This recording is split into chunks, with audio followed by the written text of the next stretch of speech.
বিয়েতে গান, তামিমের ভিডিও ভাইরাল। ছোট পর্দার অভিনেতা ও ইউটিউবার তামিম মৃধা চলতি বছরের শুরুতেই বিয়ে করেছেন।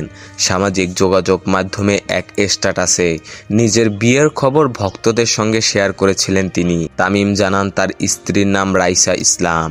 পারিবারিক আয়োজনে বিয়ের আয়োজন সম্পন্ন হয়েছে। সবার কাছে নিজেদের জন্য দোয়া চেয়েছেন এ নবদম্পতি। বছরের শুরুতেই তামিমের বিয়ের খবর বেশ অবাক করেছে ভক্তদের, কারণ 2019 সালে দীর্ঘদিনের প্রেমিকা ফাইরোজ ইয়াসমিনকে বিয়ে করেছিলেন এ অভিনেতা। সেই বিয়ে বিচ্ছেদের খবর গোপন থাকতেই নতুন বিয়ের খবর জানান দেন তামিম। সম্প্রতি তামিমের বিবাহোত্তর সংবর্ধনা আয়োজন ছিল। এই আয়োজনে তামিম নিজেই একটি গান করেন।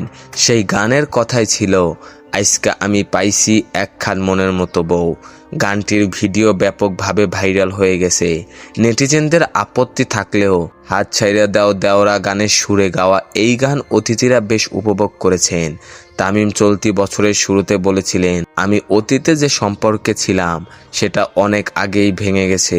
আমি কখনোই চাইনি আমার ব্যক্তিগত জীবনের কোনো ঘটনা নিয়ে জনসম্মুখে আলোচনা হোক, কারণ এগুলো খুবই স্পর্শকাতর বিষয়। তামিম মৃধা অভিনয়ের পাশাপাশি টেক্সটাইল কোম্পানিতেও চাকরি করছেন।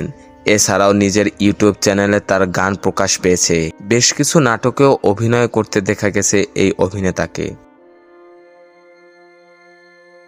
বিনোদন জগতের সকল আপডেট পেতে আমাদের ইউটিউব চ্যানেলটি সাবস্ক্রাইব এবং ফেসবুক পেজটি ফলো দিয়ে লাইক, কমেন্ট, শেয়ার করে আমাদের সাথে যুক্ত থাকুন। ধন্যবাদ।